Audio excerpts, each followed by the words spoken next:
नमस्कार, मैं अनुज सोम। बहुत बहुत स्वागत है आपका एक नई वीडियो में। देखिए, आज हम बात करेंगे तुर्की आक्रमण के विषय में। भारत में अरबी आक्रमण के बाद जो दूसरा आक्रमणकारी थे ये तुर्की थे, और तुर्की आक्रमणकारियों को भारत में इस्लाम धर्म का संस्थापक भी माना जाता है। लेकिन तुर्की आक्रमण किसके नेतृत्व में हुआ और किस प्रकार ये आक्रमण हुए, इसके विषय में जान लेते हैं। पहले देखिए, अफगानिस्तान में एक छोटी सी जगह है गजनी।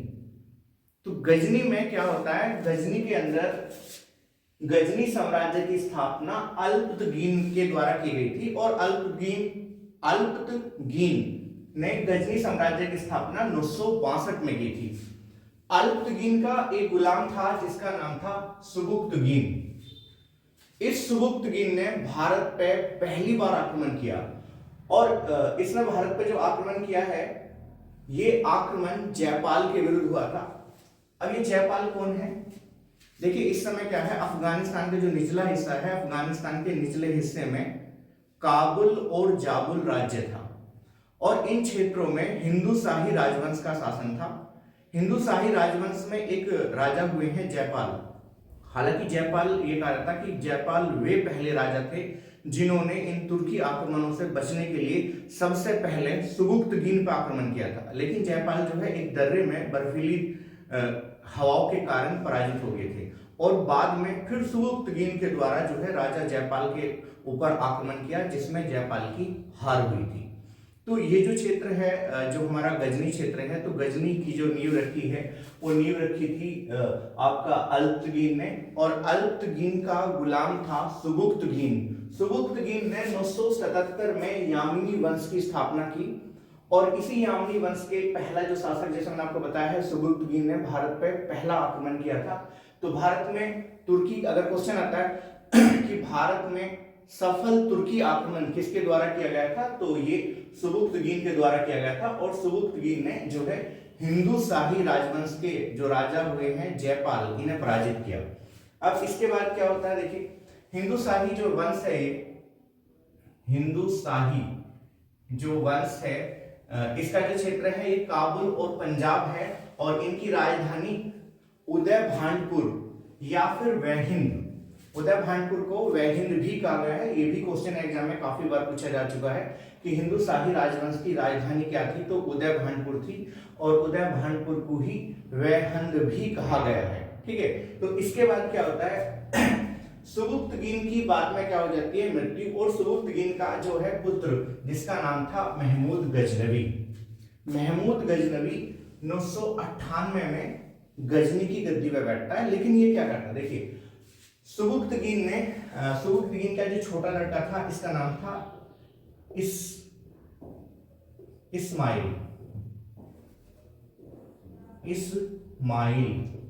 ठीक है, सुबुक्तगीन का छोटा लड़के का नाम था इस्माइल, और जो सुबुक्तगीन का बड़ा लड़का था ये था महमूद गजनवी। तो महमूद गजनवी क्या करता है, अपने भाई को गद्दी पे से हटाता है और उसकी हत्या करता है, और इसके बाद जो है 998 में ये गजनी की गद्दी पे बैठता है। तो ये इंपॉर्टेंट है। अब महमूद गजनवी का जनरली आपने नाम सुना होगा। महमूद गजनवी ने हेनरी इलियट के अनुसार भारत पर 17 आक्रमण किए। आपको ध्यान रखना है, हेनरी इलियट एक अंग्रेज हुआ है, उसने कहा है कि महमूद गजनवी ने भारत पर 17 आक्रमण किए थे। लेकिन 12 आक्रमणों का उल्लेख ज्यादा महत्वपूर्ण माना जाता है। 17 आक्रमण का उल्लेख जो है ये अच्छी तरीके से नहीं मिल पाता। तो ये 12 जो आक्रमण है, इन 12 आक्रमण में से भी जो खास आक्रमण हुए हैं, हम उसके विषय में डिस्कस करेंगे। ठीक है, तो महमूद गजनवी गद्दी पर बैठता है, और गद्दी पर बैठने के बाद जो है ये क्या करता है, देखिए, गद्दी पर बैठने के बाद इसने यामीन उल मिल्लत का जो अर्थ होता है मुस्लिम धर्म का संरक्षक।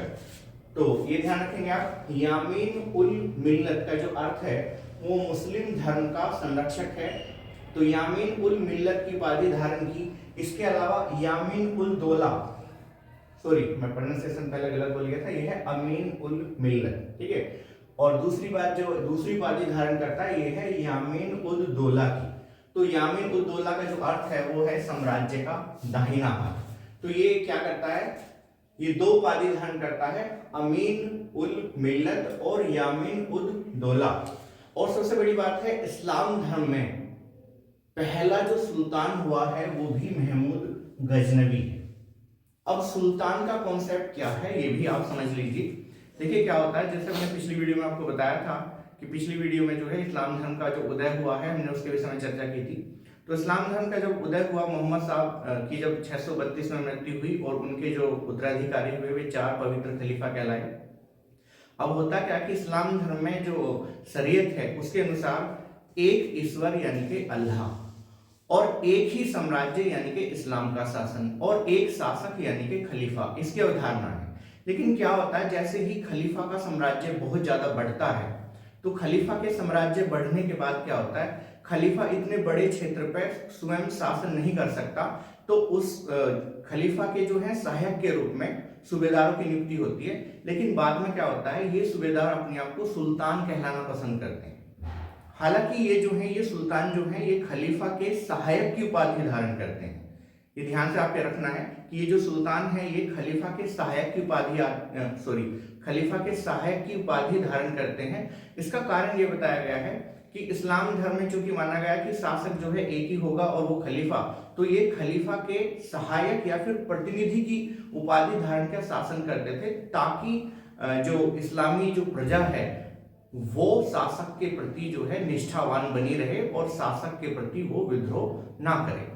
तो पहला जो सुल्तान है इस्लामी जगत का वो महमूद गजनवी को माना जाता है। ये आप इंपॉर्टेंट है, आप ये नोट कर सकते हैं। अब इसके बाद क्या होता है, देखिए महमूद गजनवी जब मतलब गद्दी पे बैठता है तो ये कसम खाता है कि मैं जो है मूर्ति पूजकों के खिलाफ युद्ध करूंगा और इसी कसम के बाद जो है भारत पे ये आक्रमण करता है।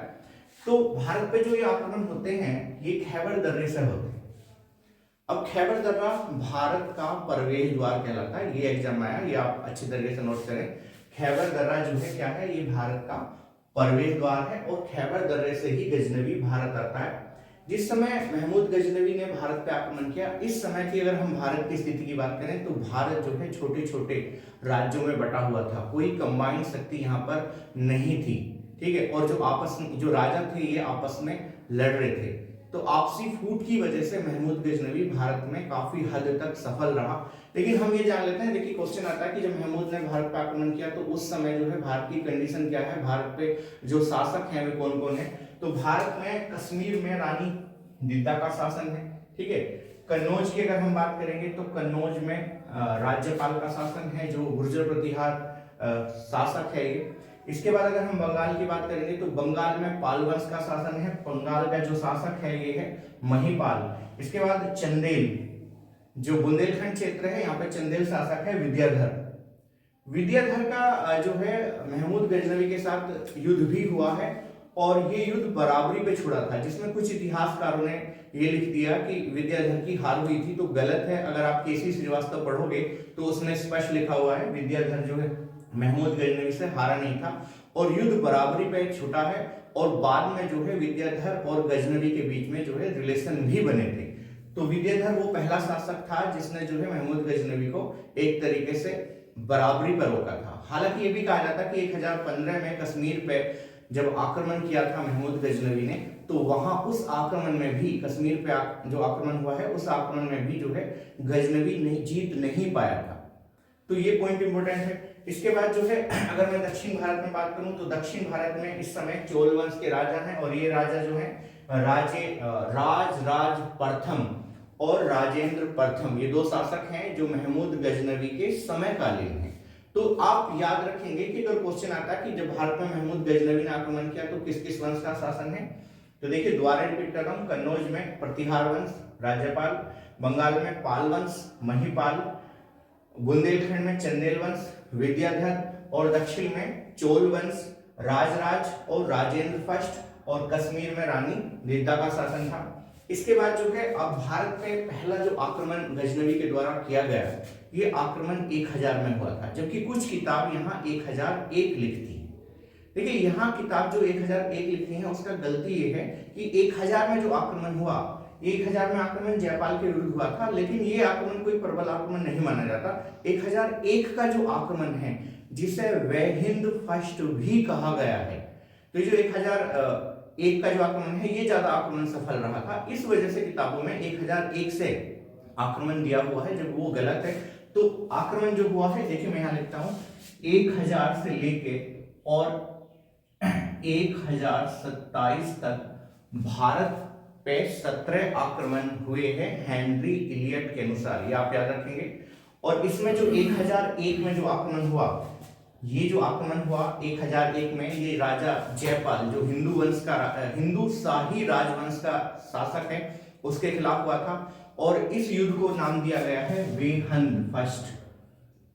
तो वेहंद फर्स्ट के युद्ध में जो है जयपाल की पराजय होती है, और बाद में जो है जयपाल पराजित होने के बाद इस पराजय को सहन नहीं कर पाए और उन्होंने जो है आत्महत्या कर ली। तो ये इंपॉर्टेंट है। अब देखिए होता क्या है, इसके बाद जो प्रमुख आक्रमण है, यहाँ मैं केवल वे प्रमुख आक्रमण लिखे हुए हैं। इसके बाद जो है चौथा जो आक्रमण गजनवी का हुआ, ये मुल्तान पे हुआ। मुल्तान में इस समय करमाथियों का शासन था। करमाथी जो है सिया धर्म को मानने वाले होते हैं, और इसमें अब्दुल्ला फतेह दाऊद जो है मुल्तान का शासक था। अब एक चीज और मैं आपको बता दूं, सिया सुन्नी का जो कॉन्सेप्ट है ये भी मैं आपसे यहाँ बता दूं। देखिए होता क्या है, जैसे ही मोहम्मद साहब की मृत्यु होती है, तो मोहम्मद साहब की मृत्यु के बाद उनकी मृत्यु के समय कुछ लोग जो वहां उपस्थित थे, उनमें थे अबू बकर। तो अबू बकर को उन लोगों ने पहला खलीफा चुन लिया था, ठीक है। तो ये जो है पहले खलीफा कहलाए। अब ये सिया सुन्नी का कॉन्सेप्ट ये है कि मोहम्मद साहब के एक लड़की थी जिनका नाम था फातिमा। फातिमा के पति थे अली। अली जो है चौथे खलीफा कहलाए हैं। तो जो मोहम्मद साहब के चुने हुए अधिकारियों को मानते हैं, जो अबू बकर वगैरह को मानते हैं, ये तो है सुन्नी। और जो मोहम्मद साहब के जो ब्लड रिलेशन वाले जो हैं, जो ब्लड रिलेशन को मानते हैं, वे कहलाते हैं सिया, यानी कि जो अली में विश्वास रखते हैं वे सिया कहलाते हैं। सियाओं की संख्या भारत या फिर विश्व में काफी कम है। सियाओं का जो प्रमुख देश है ये है आपका ईरान। ईरान को प्राचीन समय में फारस भी कहा गया है, तो ये भी आप याद रखेंगे। तो जिस समय गजनवी का भारत पे आक्रमण होता है मुल्तान पे, तो उस समय करमाथियों का शासन यहाँ पे अब्दुल्ला फतेह दाऊद, जिसे जो है गजनवी ने पराजित किया। इसके बाद 1008 में पंजाब और नगरकोट पे आक्रमण हुआ। ये इंपॉर्टेंट है, ये जो छठा आक्रमण है ये काफी इंपॉर्टेंट है। यहाँ पे क्या होता है, आनंद पाल जो हिंदू वंश का, हिंदू शाही राजवंश का शासक है, ये जयपाल का पुत्र था। और आनंद पाल ने क्या किया, बड़े पैमाने पर जो है भारतीय राजाओं को एकत्रित करने के बाद जो है गजनवी के साथ युद्ध लड़ा। लेकिन इस युद्ध में आनंद पाल जो है एक घटना घटित होती है, और वो मतलब एक तीर लगता है अकस्मात, जिसकी वजह से उसका हाथी जो है मैदान छोड़कर भाग जाता है, जिसके कारण क्या होता है, सेना में भगदड़ मच जाती है और आनंद पाल जो है ये युद्ध हार जाता है। और ये इस युद्ध को कहा गया है छाछ का युद्ध।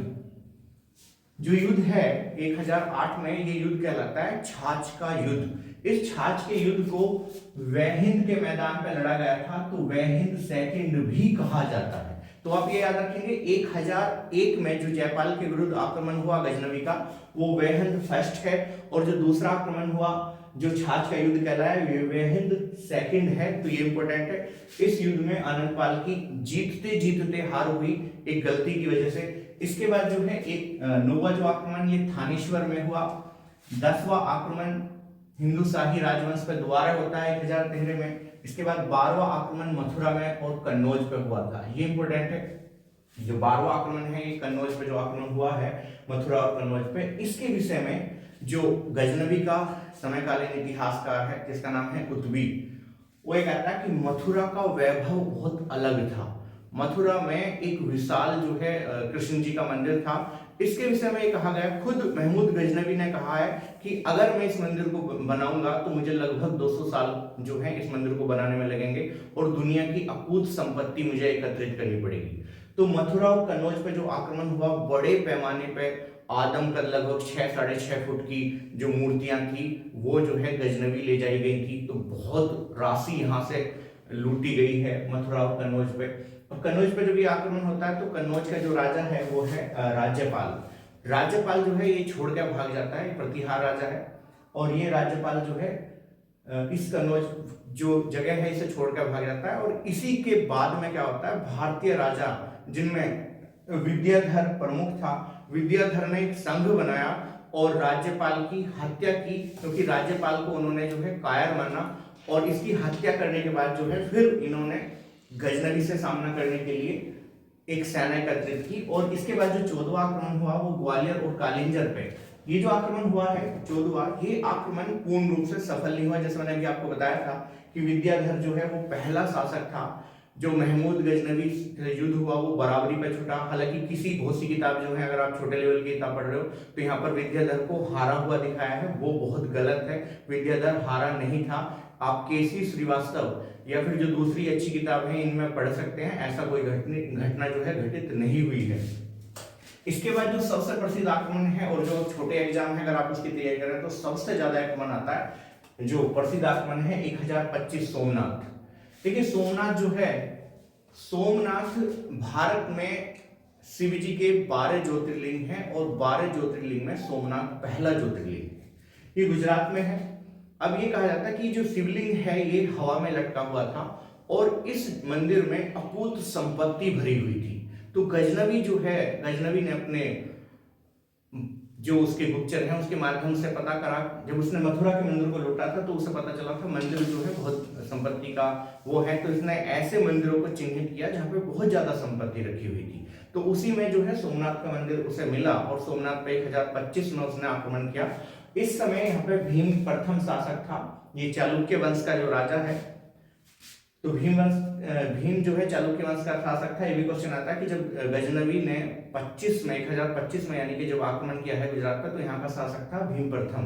तो भीम प्रथम जो है कुछ नहीं कर पाता और गजनवी ये बहुत सारी अकूत संपत्ति और मंदिर को ध्वस्त करने के बाद जो है लौट जाता है। और इसी के बाद गजनवी को मूर्ति भंजक भी कहा गया है। मूर्ति भंजक पता है, मूर्तियों को तोड़ने वाला, यानी कि इकोनोक्लास्ट। अगर आप इंग्लिश में जानना चाहते हैं तो मूर्ति भंजक को इंग्लिश में बोलते हैं इकोनोक्लास्ट।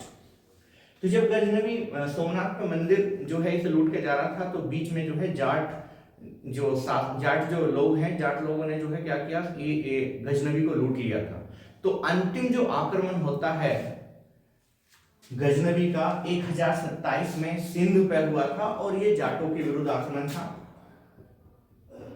ठीक है, इसमें जाटों को जो है गजनवी ने तहस नहस कर दिया था। तो ये 1027 का जो आक्रमण है काफी खास है, तो आप ये याद रखेंगे। इसके बाद क्या होता है, देखिए गजनवी का भारत में आक्रमण करने का उद्देश्य क्या है। अब जो हबीब साहब हैं, एक प्रोफेसर हुए, वे कहते हैं कि आक्रमण करने का उद्देश्य जो है क्या करना है, भारत की संपत्ति को लूटना है। तो अगर क्वेश्चन आता है कि गजनवी का भारत पर आक्रमण करने का उद्देश्य क्या है, तो आंसर होगा भारत की बहुमूल्य संपत्ति को लूटना। जबकि गजनवी का इतिहासकार है जिसका नाम है आपका उत्बी। तो आप याद रखेंगे गजनवी का दरबारी इतिहासकार उत्बी था।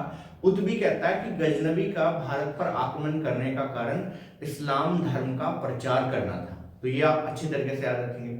अब देखिए होता क्या है, गजनवी, महमूद गजनवी क्या भारत में इंपैक्ट करता है या क्या प्रभाव डालता है। तो भारत में उत्तर पश्चिमी यानी कि जो पंजाब क्षेत्र है इसमें अरबी सिक्के चलाए गए, ये आप याद रखेंगे। कश्मीर में शारदा लिपि में सिक्के जारी किए गए और इन सिक्कों पर अव्यक्त मेक अब मोहम्मद अवतार नृपति मोहम्मद लिखा हुआ है, ये द्वारा याद रखो। अव्यक्त मेक मोहम्मद अवतार नृपति महमूद, जो शारदा लिपि में जो सिक्के कश्मीर में मिले हैं उनके ऊपर लिखा हुआ है। इसके अलावा जो है गजनवी के दरबार में कौन कौन थे, तो गजनवी के दरबार में अल-बरूनी था। अल-बरूनी बहुत खास है। अल-बरूनी ने पहली बात तो क्या है, अल-बरूनी ने किताब लिखी जिसका नाम है किताब उल हिंद। लगभग 80 अध्याय में लिखी गई किताब है, भारत का वर्णन करती है। अल-बरूनी को 1017-18 में जब खारिज पे महमूद गजनवी ने आक्रमण किया था उस समय जो है अल-बरूनी प्राप्त हुआ था। और जब भारत में ये आक्रमण हुए हैं तो ये जो है अल-बरूनी भारत में आक्रमण के समय महमूद गजनवी के साथ भारत आया और भारत आने के बाद ये भारत में 10 साल रहा। और भारत में एक क्वेश्चन आता है कि भारत में किस मुस्लिम ने सबसे पहले पुराणों का अध्ययन किया था, तो ये आप याद रखेंगे अल-बरूनी पहला व्यक्ति था जिसने भारत में पुराणों का अध्ययन किया। भारतीय संस्कृति और समाज के विषय में काफी कुछ अल-बरूनी ने लिखा है, इसकी मैं एक अलग वीडियो के माध्यम से आपको बताऊंगा। तो अल-बरूनी का जो मूल नाम है, ये क्वेश्चन आ जाता है, तो अल-बरूनी का मूल नाम है अबू रेहान। ठीक है, और अभी मैंने आपको बताया इसने जो किताब लिखी है वो किताबुल हिंद है। किताबुल हिंद का हिंदी जो अनुवाद है वो रजनीकांत के द्वारा किया गया है हिंदी में, और एडवर्ड सचाउ, यहाँ आप नोट कर सकते हैं, एडवर्ड सचाउ के द्वारा किताबुल हिंद का अंग्रेजी अनुवाद किया गया है। ठीक है, इसके बाद अगर हम बात करेंगे तो बैहाकी है गजनवी के दरबार में। बैहाकी को पूरब का पेप्स भी कहा गया है। बैहाकी ने किताब लिखी है तारीख ए सुबुक्तगीन। तो बैहाकी की जो पुस्तक है वो उसका नाम है तारीख ए सुबुक्तगीन, और बैहाकी को पूरब का पेप्स भी कहा गया, तो नोट कर सकते हैं आप। इसके बाद मैंने अभी आपको बताया है कि उतबी जो है गजनवी का दरबारी इतिहासकार है, तो इसने लिखी है तारीख ए यामिनी पुस्तक। तो तारीख ए यामिनी पुस्तक जो है वो उतबी ने लिखी है। क्वेश्चन आता है कि गजनवी का दरबारी इतिहासकार कौन है, तो उतबी होगा। इसके अलावा फिरदौसी, फिरदौसी फारस का रहने वाला था, और फिरदौसी को पूरब का होमर कहा गया है। होमर एक विद्वान है, तो इसे पूरब का होमर कहा गया है। फिरदौसी ने जो है सहनामा, एक किताब है सहनामा, लिखी थी, और ये कहा जाता है कि फिरदौसी से गजनवी ने ये वादा किया था कि जो आप लिखोगे उसके लिए मैं एक जो है स्वर्ण सिक्का आपको प्रदान करूंगा। लेकिन जब ये किताब फिरदौसी के द्वारा लिखी गई और गजनवी ने फिर वो सिक्का जो है सोने की बजाय चांदी का सिक्का उसे प्रदान किया, तो बाद में फिरदौसी ने आत्महत्या कर ली थी। और होता यह है कि फिरदौसी की लड़की बाद में जो है गजनवी से फिर सोने के सिक्के प्रदान करता है, लेकिन फिरदौसी की लड़की ये सिक्के लेने से इनकार कर देती है। तो ये जो पॉइंट है ये पॉइंट गजनवी के समय के हैं। तो आज का जो है महमूद गजनवी का जो सेशन है ये समाप्त हुआ। बहुत बहुत धन्यवाद।